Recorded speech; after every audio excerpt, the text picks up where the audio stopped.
45 को दूल्हा चुनाना है, दूल्हा या दुल्हन। तो उसमें आप अपनी जिम्मेवारी समझिए। जो बात हमने गांव गांव घूम के कहा है कि जिसको जनता चुनेगी, जिसको जनसुराज के लोग चुनेंगे, टिकट उसी को मिलेगा। तो अब वो जिम्मेवारी आपको दी जा रही है। अभी आवेदन लिया जा रहा है। कुल 12 साढ़े 12 हजार लोगों ने अप्लाई कर दिया। 12 साढ़े 12 हजार आदमी लोग आवेदन दे चुके। 21,000 रुपया भी लोग जमा कर रहे हैं। आप बताइए कि जनसुराज में लोग कहता है कि इसमें 1 रुपया कोई खर्चा नहीं करता है। सब सोचता है कि प्रशांत किशोर के पास बहुत रुपया है, 1 रुपया खर्चा नहीं करता है। आवेदन के नाम पर लोग 21,000 रुपया दे रहे हैं। तो पहली बात आप समझिए, 21,000 रुपया क्यों लिया जा रहा है? 21,000 रुपया इसलिए लिया जा रहा है कि जो गैर सीरियस कैंडिडेट है वो थोड़ा हट जाएं। दूसरी बात, इस पैसे का कोई इस्तेमाल ये टेंट तंबू प्रशांत किशोर के लिए नहीं होगा। जिस विधानसभा में जितने आवेदक हैं, जो 21,000 रुपया देकर आवेदन दे रहे हैं, जो उम्मीदवार चुनकर आएगा ये सारा पैसा उसी को दे दिया जाएगा। 1 रुपया भी ये पैसा जनसुराज या जनसुराज के किसी नेता के हाथ लगने वाला नहीं है। दूसरी बात ये कही गई कि भाई जो बहुत गरीब है वो कैसे देगा 21,000 रुपया? ये सवाल आपको समाज में पूछा जा रहा होगा। तो ये बात का 2 जवाब है। पहली बात कि जो लोग चुनाव लड़ना चाह रहे हैं, 21,000 क्यों रखा गया? ये तय किया गया कि भाई कम से कम आपके विधानसभा क्षेत्र में 50 व्यक्ति ऐसा जरूर होना चाहिए जो आपके नाम पर 500 रुपया देने को तैयार हो। आप भाई वोट आपको लेना है 50,000, 50 आदमी तो ऐसा होना चाहिए जहां आप जाकर हाथ फैलाइए, 500 रुपया लीजिए कि भाई हमको आवेदन देना है, तुम हमको 500 रुपया दो। और अगर 50 लोग भी 500 रुपया देंगे तो 25,000 रुपया हो जाएगा। 4,000 रुपया आने जाने का भाड़ा हो गया, 21,000 रुपया जमा कर दीजिएगा। अब ये कहेगा भैया हम काहे मांगे? मांगिए इसलिए कि हम भी किसी से मांग के ला रहे हैं। हमारे बाप दादा भी टाटा बिरला नहीं है, हम भी किसी से मांग रहे हैं। और अगर आपकी आर्थिक स्थिति मजबूत नहीं है, आप पॉपुलर हैं, समाज में लोकप्रिय हैं, चुनाव लड़ना चाहते हैं, कल जनसुराज के मदद से लड़ेंगे भी, लेकिन फिर भी कुछ संसाधन तो आपको जुटाना पड़ेगा। और वो संसाधन जुटाने के लिए आपको चंदा मांगने का आदत बनना चाहिए। क्योंकि हम लोगों ने देखा उपचुनाव में लोग संसाधन तो ले ही रहे जनसुराज का, अपने घर का चाय का खर्चा भी जनसुराजे को बिल भेज रहा है। अपने गाड़ी में पेट्रोल भरा रहा, वो भी कह रहा है कि भी जनसुराजे से लीजिए, प्रशांत जी कहे हैं कि सबका रुपया हम ही देंगे। तो ये नियत नहीं होनी चाहिए। गरीब आदमी को जरूर मदद किया जाएगा। पैसे के बगैर कोई चुनाव न हारे इसकी व्यवस्था की जाएगी।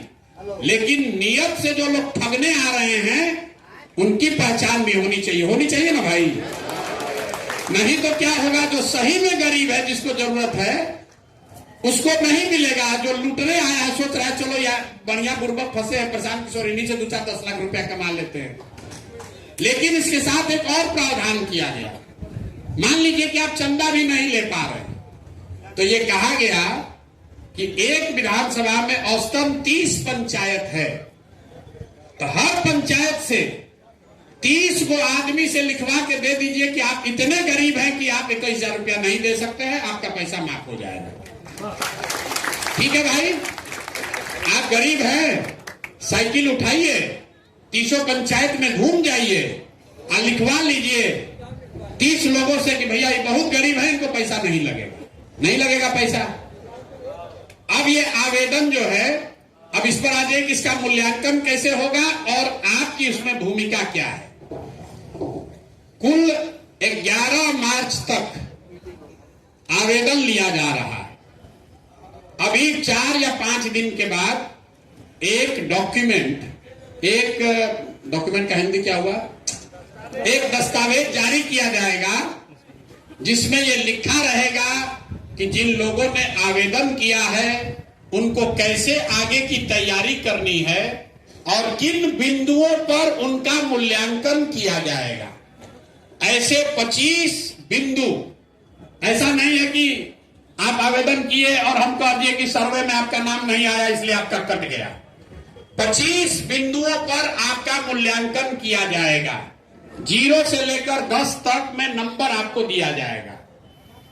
जैसे अगर आप संगठन में किसी जिम्मेवारी के पद पर हैं और आपको 5 नंबर मिला, आपके मुकाबले जो जनसुराज ज्वाइन किया लेकिन संगठन में जगह नहीं पाया, उसको 0 मिलेगा। तो आप भी देख पाइएगा कि कौन अप्लाई किया है, उसको किस बिंदु पर कितना नंबर मिला। ये नंबर देगा कौन? ये नंबर देंगे आप। विधानसभा के स्तर पर, अब इसको ध्यान से सुन लीजिए, विधानसभा के स्तर पर 21 सदस्यीय 21 लोगों का एक कमेटी बनाया जा रहा है, जिसमें उस विधानसभा में आने वाले, जितना याद रहे याद रखिए, नहीं तो दस्तावेज में भी लिख कर आएगा, उस विधानसभा का प्रखंड अध्यक्ष, उस विधानसभा के अंतर्गत आने वाले प्रखंड के दोनों प्रभारी, वहां का प्रखंड अध्यक्ष, वहां का महासचिव, युवा का अध्यक्ष, महिला के अध्यक्ष, किसान अध्यक्ष, अभियान समिति का हेड, वहां का वाहिनी का प्रमुख और वहां का क्लब का जो हेड है लड़का, संयोजक, ये लोग वहां पर पदेन उस कमेटी के मेंबर रहेंगे, जो कि पहले स्तर का मूल्यांकन करके इन 25 बिंदुओं पर जितने लोगों ने आवेदन दिया है उनको नंबर देंगे। मतलब वो वरीयता बनाएंगे, 1 पर कौन, 2 पर कौन, 3 पर कौन, 4 पर कौन, 21 लोग मिलकर करेंगे। और ये प्रक्रिया शुरू होगी होली के बाद 15 मार्च से और 15 मई तक इसको पूरा किया जाएगा।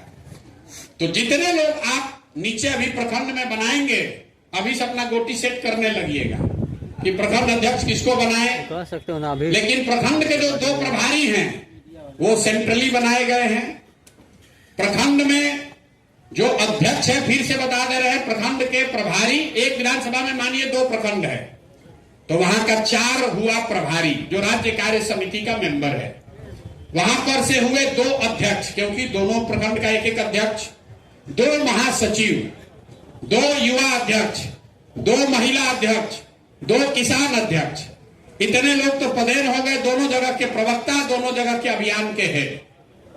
1 मिनट भैया, फिर हम ही भुला जाएंगे। सवाल लेंगे, कोई घबराहट नहीं है। 21 सदस्यीय कमेटी, जितने आवेदक हैं उनको 25 पैरामीटर पर ऐसे कहानी नहीं लिखेंगे, उनको नंबर देना है।